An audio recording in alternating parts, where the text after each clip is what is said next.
Frustrations now are really growing for people all across the country because they want help from the Social Security Administration.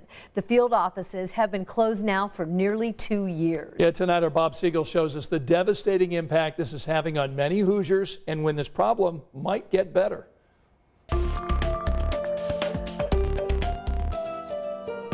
But I sit here and do this. Bev Myers spends much of her day at home knitting. She'd rather be working, but she can't. Bev has had multiple surgeries on her hand and her back. In fact, sitting for too long is painful. Also painful is waiting for Social Security to approve her disability. Bev can't make an in-person appointment because local offices are closed due to the pandemic. And for 7 months, no one at the agency has told her what's going on with her application. In the meantime, I don't have an income, and that hurts. I have worked over 40 years for my Social Security. Get my file through, get me over this, and let me move on with my life. You just can't get through their phone system. It's frustrating. Holly Moss is going through the same thing.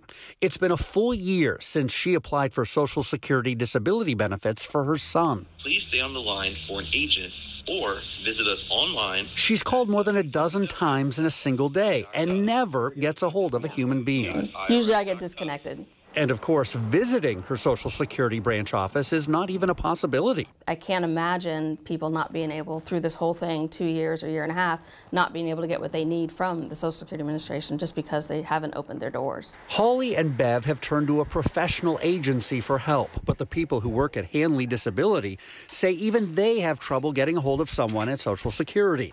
And that means their clients' small problems turn into huge delays getting benefits they desperately need. Once there's a hiccup, resolving that issue is impossible. Impossible to get a hold of someone in person.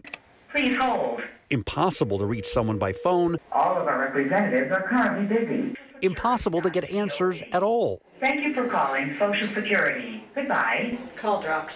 That's it. You get nobody.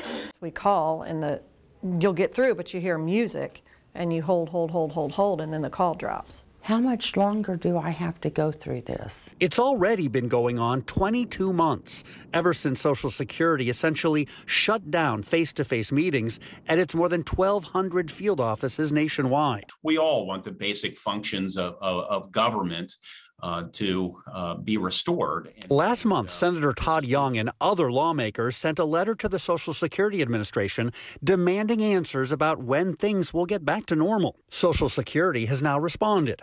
13 News obtained this email from the agency's acting director. It informed Social Security staff, "We are planning re-entry and the implementation of new telework schedules for most employees on March 30th.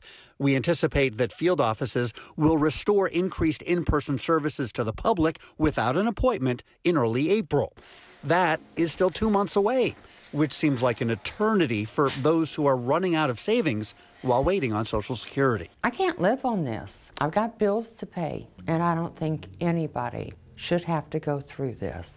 45,000 staff members will return to Social Security field offices at the end of March. Until then, well, the federal agency suggests doing your business online or over the phone if you can get through that way.